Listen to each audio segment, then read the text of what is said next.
Hello friends, இன்றைக்கு கர்த்தர் நமக்கு கொடுத்திருக்கிற வாக்குத்தத்தமான வசனம் 1 கொரிந்தியர் 7:17. தேவன் அவனவனுக்கு பகிர்ந்தது எப்படியோ, கர்த்தர் அவனவனை அழைத்தது எப்படியோ, அப்படியே அவனவன் நடக்க கடவன். ஃப்ரெண்ட்ஸ், நம்ம இப்போ இந்த வசனத்தின் மூலமாக ஒரு கதை கேட்டு தியானிக்கலாமா? ஜாக்கு எப்போவுமே தான் நினச்சபடி வாழணும் அப்படிங்கிற ஒரு பெரிய எதிர்பார்ப்பு அவனுடைய இருதயத்தில் இருக்கும். ஆனால் அவனை சுற்றி இருக்கிறவங்க அவனுடைய இஷ்டப்படியோ இல்லை அவனுடைய நினைவுப்படியோ வாழ விட மாட்டாங்க. என்னென்னா, நீ இந்த மாதிரி சம்பாதிச்சனா உனக்கு கண்டிப்பாக உயர்வு வரும், நிறையா பணம் சம்பாதிக்கலாம், இன்னும் சொல்லப்போனால் நீ ரொம்ப கோபப்படுற, இந்த மாதிரி கோவப்பட்டா உன்கிட்ட 4 பேர் கூட இருக்க மாட்டாங்க, நீ ஒத்தையில் தான் இருக்கணும் அப்படின்னு சொல்லி ஒவ்வொரு நாளும் அவனை கஷ்டப்படுத்துகிற மாதிரியான ஒரு வார்த்தைகளை சொல்லிக்கிட்டே இருப்பாங்க.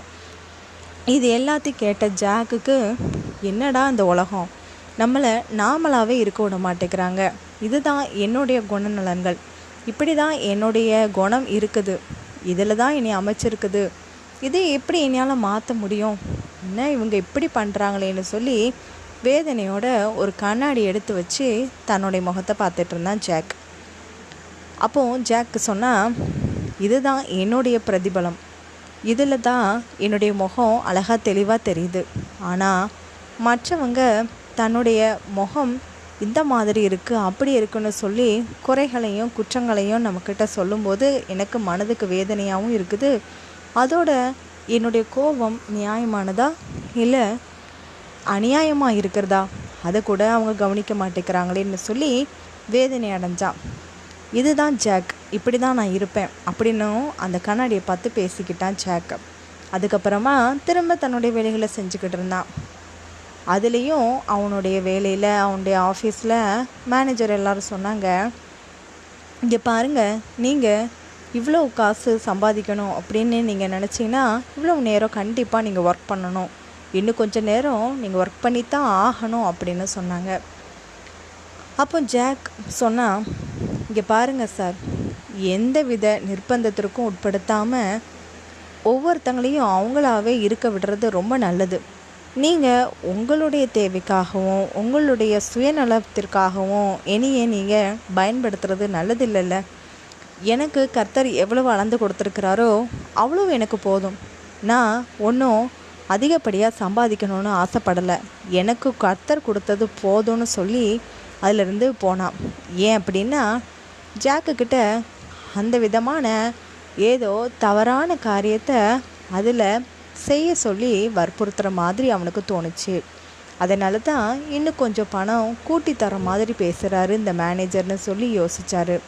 அதனால் ஜாக் அதை பற்றி காதலே வாங்காமல் தவறான பணமோ இல்லை கள்ளத்தனமான வேறு எந்த விதமான செயலும் நம்ம செய்கிறதுக்கு கர்த்தர் நம்மளை அனுமதிக்க மாட்டார், இதில் நம்மளுடைய கோபத்தை காட்டி தானே ஆகணும்னு சொல்லி ஜாக் அந்த இடத்த விட்டு வெளியில் வந்தான். அதனால் ஜாக்குக்கு எந்த விதமான பேரும் புகழும் கிடைக்க போகிறது கிடையாது, ஆனால் கர்த்தர்கிட்ட நல்ல விதமான பேர் கிடைக்கும்னு அவன் நம்பினான். அதனால் இந்த மாதிரியான கோபத்தை காட்டுறதுல ஜாக் கண்டிப்பாக தெளிவாக தான் இருந்தான். அதனால் எல்லோரும் நினச்சிக்கிட்டாங்க, ஜாக்குக்கிட்ட நம்மளால் ஒரு சின்ன ஒரு தவறான ஒரு செயலை செய்ய வைக்க முடியாது, நீ வேணால் பாருன்னு சொல்லி ஆளுக்கு அவனை ரொம்பவே ஒவ்வொரு காரியத்துக்கும் அவனை இதில் உடன்பட வைக்கலாமா, இந்த மாதிரி ஒரு வேலைகளை செய்ய சொன்னால் இன்னும் அவனுக்கு அதிக பண ஆசையை கொடுக்கலாமான்னு யோசித்தாங்க. ஆனால் ஜாக் ரொம்ப தெளிவாக இருந்தது எப்படின்னா, கர்த்தர் எனக்கு இவ்வளவு தான் அளந்து கொடுத்துருக்கிறாரு, அவர் அழைச்சது இந்த காரியத்துக்காக மட்டும்தான், அதனால் எனக்கு கர்த்தர் கொடுத்ததே போதும்னு சொல்லி ரொம்ப தெளிவாக பேசினதை பார்த்து எல்லாரும் ஆச்சரியப்பட்டாங்க. பணமே வேண்டான்னு சொல்கிற அளவுக்கு அவ்வளோ பெரிய ஆளாக இவன் அப்படின்னும் பேசிக்கிட்டாங்க மற்றவங்க. ஆனால் ஜாக் எதை பற்றியுமே கவலைப்படாமல் தன்னுடைய செயலை செஞ்சுக்கிட்டே இருந்தான். அதில் ஜாக்குக்கு ரொம்பவே பெரிய சந்தோஷமும் மன அமைதியும் கிடச்சிச்சு. ஃப்ரெண்ட்ஸ், இந்த கதை கேட்டிங்களா? இதே மாதிரி நம்மக்கிட்டையும் இப்படி செய்யுங்க, இப்படி இருங்க, இதை பண்ணுங்க, அதை செய்யுங்கன்னு சொல்லும்போது கண்டிப்பாக நம்மளுடைய தனித்தன்மையை காமிச்சு தானே ஆகணும். கர்த்தர் நமக்கு என்ன பகிர்ந்து கொடுத்துருக்கிறாரோ அந்த செயல் தான் நம்மக்கிட்ட வரும். சும்மா எல்லோரும் மாதிரி நாமளும் நடிக்கிற மாதிரியான ஒரு சூழ்நிலைமையோ இல்லைன்னா இந்த மாதிரி தவறான காரியத்தில் நம்மளை ஈடுபட சொல்கிறதோ எதுவுமே கர்த்தருக்கு பிடிக்காத ஒன்று. ஏன்னா உள்ள ஒன்றும் வெளியில் ஒன்றும் பேசுகிறது நிறைய மனிதர்களுடைய குணநலங்களாக இருக்குது. அதுவும் தவறான செயல்தான். அதனால் எந்த விதமான நிர்பந்தத்திற்கு உட்படுத்துகிறாங்கன்னா கண்டிப்பாக நாம் அதில் ரொம்ப தெளிவாக இருக்கணும். நாமளாக இருக்க விடணும் அப்படிங்கிறதுல நாம் கண்டிப்பாக சொல்லியே ஆகணும்.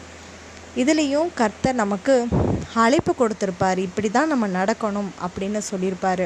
அதில் தான் நம்ம நடக்கணும். மற்றபடி மற்றவங்க சொல்கிறபடி நம்ம வாழ்கிறதோ இல்லை மற்றவங்க சொல்கிற மாதிரி வேறு விதமான காரியங்களை செய்கிறதோ அது நமக்கு தவறுன்னு தெரியும் போது கண்டிப்பாக அதை செய்யக்கூடாது. கர்த்தர் உங்களை ஆசீர்வதிப்பாராக. ஆமீன்.